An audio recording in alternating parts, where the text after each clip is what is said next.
Assalamualaikum warahmatullahi wabarakatuh. Halo semuanya, perkenalkan nama saya Nabila Herman dengan NIM 24042128. Di video ini saya akan membahas video pembelajaran tentang mata kuliah Sistem Hukum Indonesia yang berjudul Membandingkan dan Mendemonstrasikan Hukum Publik dan Pembagiannya, Hukum Privat dan Pembagiannya, Sosiologi Hukum, Antropologi Hukum, dan Budaya Hukum. Sebelumnya saya berterima kasih kepada Ibu Yulia Hanoselina SIP MAP sebagai dosen pengampu mata kuliah Sistem Hukum Indonesia. Materi yang pertama yaitu saya akan mempresentasikan apa itu hukum publik dan hukum privat. Hukum publik yaitu hukum yang mengatur hubungan antara negara dengan alat-alat perlengkapannya atau hubungan antara negara dengan perseorangan atau warga negara. Hukum publik melibatkan negara sebagai subjek yang mengatur hubungan dengan warga negara dengan kepentingan umum. Hukum privat yaitu hukum yang mengatur hubungan-hubungan antara orang yang satu dengan orang yang lain dengan menitik beratkan kepada kepentingan perseorangan. Selanjutnya yaitu perbandingan hukum publik dan hukum privat. Hukum publik bersifat imperatif atau memaksa, harus dipatuhi oleh semua warga negara dan negara memiliki wewenang untuk menegakkan hukum dan memberi sanksi jika ada pelanggaran. Hukum publik juga bertujuan untuk menjaga ketertiban umum dan melindungi kepentingan masyarakat. Negara bertindak sebagai pihak yang mengontrol, mengawasi, dan mengambil tindakan hukum jika terjadi pelanggaran yang mengancam kepentingan publik. Sedangkan hukum privat mengatur hubungan antar individu atau entitas swasta untuk melindungi kepentingan pribadi tanpa keterlibatan langsung negara sebagai pengatur. Hukum privat bersifat fakultatif atau sukarela, yaitu pihak-pihak yang terlibat bebas menentukan hak dan kewajiban selama sesuai hukum. Negara hanya berperan sebagai fasilitas atau pelindung hak individu atau sebagai mediator dalam menyelesaikan konflik jika pihak yang dirugikan harus mengajukan gugatan. Jadi, tujuan dari hukum privat yaitu melindungi kepentingan individu dalam hubungan hukum seperti perjanjian atau kontrak. Selanjutnya yaitu pembagian hukum publik. Yang pertama ada hukum tata negara.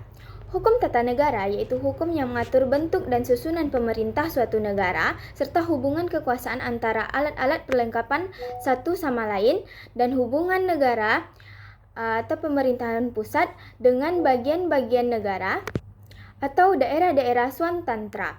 Menurut Van der Pot, HTN adalah peraturan-peraturan yang menentukan badan-badan yang diperlukan serta wewenangnya masing-masing, hubungannya dengan yang lainnya, dan hubungannya dengan individu. Sumber hukum tata negara yang selama ini dipergunakan oleh berbagai negara di dunia adalah yang pertama, nilai-nilai konstitusi tidak tertulis, kedua, undang-undang dasar, ketiga, peraturan perundang-undangan tertulis, empat, jurisprudensi, lima, kebiasaan ketatanegaraan atau konvensi, enam, doktrin ilmu hukum, tujuh, hukum internasional yang telah diratifikasi. Yang kedua yaitu hukum administrasi negara. Hukum administrasi negara atau HAN yaitu hukum yang mengatur cara-cara menjalankan tugas atau hak dan kewajiban dari kekuasaan alat-alat perlengkapan negara. Sumber-sumber hukum HAN yang berlaku di Indonesia antara lain sebagai berikut. Yang pertama, Pancasila, kedua, Undang-Undang 1945, 3 TAP MPR, 4 Perpu, 5 PP, 6 Kepres, 7 Permen dan Kepmen, 8 Perda dan Kepkada, 9 jurisprudensi, 10 hukum tidak tertulis, 11 hukum internasional, 12 Keptu, dan 13 doktrin. Ruang lingkup HAN yaitu beberapa ahli mengemukakan ruang lingkup HAN sebagaimana Walter Burkhardt menyebutkan di antaranya adalah yang pertama, hukum kepolisian mengatur tindakan preventif administrasi negara seperti pencegahan penyakit, pengawasan lalu lintas, kebakaran, dan perdagangan. Yang kedua, hukum kelembagaan. Administrasi mengatur hubungan hukum untuk kesejahteraan rakyat, misalnya di bidang pendidikan, BUMN, transportasi, dan pemeliharaan fakir miskin. Yang ketiga, hukum keuangan. Itu mengatur keuangan negara termasuk pajak, bea cukai, peredaran uang, dan pembiayaan negara. Yang ketiga yaitu hukum pidana. Hukum pidana adalah bagian dari hukum publik yang mengatur tentang perbuatan-perbuatan yang dilarang oleh undang-undang yang apabila dilanggar akan mengakibatkan sanksi pidana bagi pelakunya serta bagaimana cara-cara mengajukan perkara ke muka pengadilan. Tujuan utama dari hukum pidana adalah untuk menjaga ketertiban dan melindungi masyarakat dari tindakan-tindakan yang dianggap berbahaya. Yang keempat yaitu hukum internasional. Hukum internasional adalah hukum yang berkaitan dengan peristiwa internasional. Ruang lingkup hukum internasional adalah hukum internasional publik. Hukum internasional publik mengatur hubungan yang melintasi batas negara dan bukan bersifat perdata. Hubungan dapat dilakukan oleh A. Negara dengan negara, B. Negara dengan subjek hukum lain bukan negara, misalnya organisasi internasional, C. Subjek hukum bukan negara satu sama lain. Yang kedua, ruang lingkupnya yaitu hukum perdata internasional atau HPI. Merupakan suatu hubungan yang bidang hukum perdata yang mengandung unsur asing maupun para pihak tunduk pada hukum nasionalnya masing-masing. Selanjutnya yaitu pembagian hukum privat. Ada dua macam hukum privat. Yang pertama yaitu hukum perdata. Hukum perdata adalah bagian dari hukum privat yang mengatur hubungan hukum antara individu atau pihak-pihak tertentu dalam masyarakat yang bersifat pribadi. Hukum ini lebih fokus pada perlindungan hak-hak individu dan pengaturan hubungan keperdataan, di mana negara bertindak sebagai pengatur dan penengah bila terjadi sengketa. Contoh dari hukum perdata yaitu kasus perjanjian utang piutang, kasus sengketa tanah, dan kasus perceraian. Yang kedua yaitu hukum dagang. Hukum dagang adalah cabang dari hukum privat yang mengatur tentang berbagai aktivitas perdagangan dan perniagaan antara individu atau perusahaan. Hukum ini meliputi aturan-aturan yang berhubungan dengan kegiatan bisnis seperti kontrak dagang, perusahaan, jual beli, surat berharga, kepailitan, dan hak-hak serta kewajiban para pihak dalam dunia usaha. Di Indonesia, hukum dagang terutama diatur dalam Kitab Undang-Undang Hukum Dagang atau KUHD dan beberapa peraturan lainnya. Contoh hukum dagang yaitu perjanjian jual beli barang, perjanjian kemitraan atau kerjasama usaha, surat berharga, kepailitan atau bangkrut. Selanjutnya yaitu sosiologi hukum.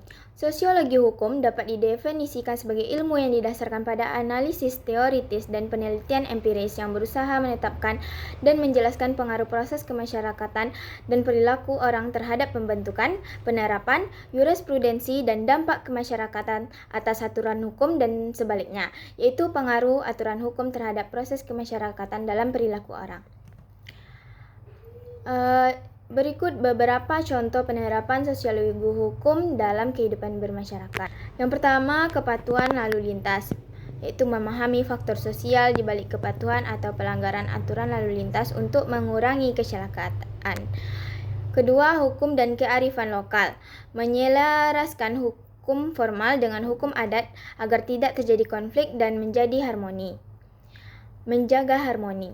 Ketiga, hukum lingkungan, mengidentifikasi perilaku masyarakat terhadap peraturan lingkungan seperti sampah dan konservasi untuk kebijakan yang lebih efektif. Keempat, penanganan KDRT, mengatasi hambatan sosial bagi korban kekerasan dalam rumah tangga agar lebih mudah melapor. Yang kelima, keadilan restoratif, pendekatan mediasi dan rekonsiliasi dalam kasus ringan untuk menjaga hubungan sosial.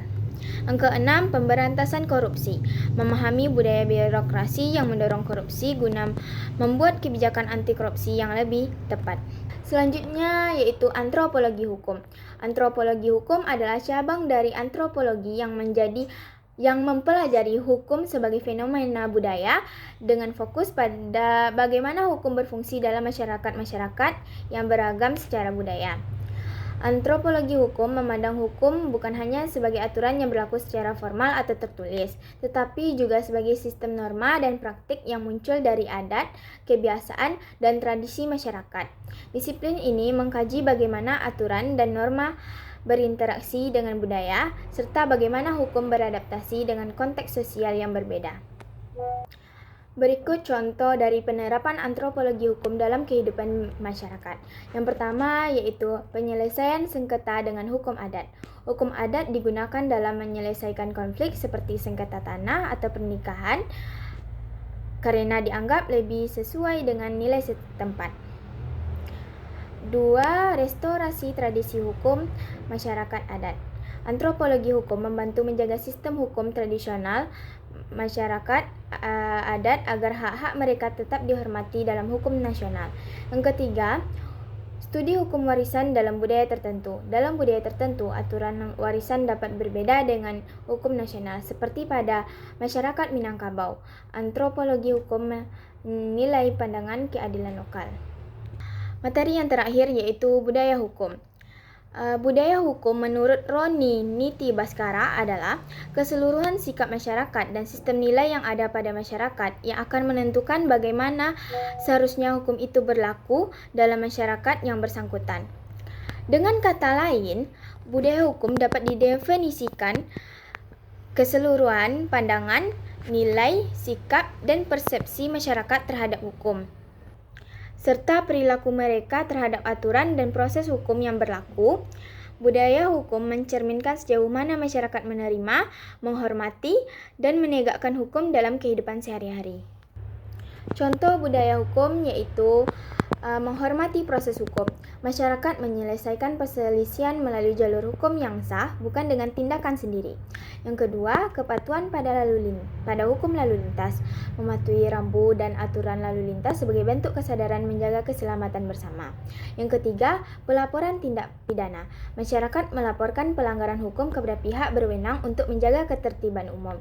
Yang keempat, ketaatan membayar pajak. Masyarakat sadar membayar pajak sebagai kewajiban untuk mendukung pembangunan dan pelayanan publik. Terakhir, kesimpulannya, makalah ini atau materi ini menunjukkan bahwa hukum publik dan privat berperan penting dalam ketertiban dan keadilan. Dengan fungsi yang berbeda, hukum publik mengatur hubungan negara dengan warga negara, sedangkan hukum privat mengatur hubungan antar individu atau pihak swasta. Sosiologi hukum dan antropologi hukum menambah pemahaman tentang hukum melalui konteks sosial dan budaya. Sosiologi hukum mengkaji hubungan hukum dan perubahan sosial, sementara antropologi hukum meneliti hukum dan dalam budaya masyarakat adat. Budaya hukum menunjukkan sejauh mana masyarakat menghargai dan menerapkan hukum dalam kehidupan sehari-hari. Dan daftar pustakanya. Sekian video pembelajaran kali ini. Terima kasih telah menonton. Saya akhiri dengan Assalamualaikum warahmatullahi wabarakatuh.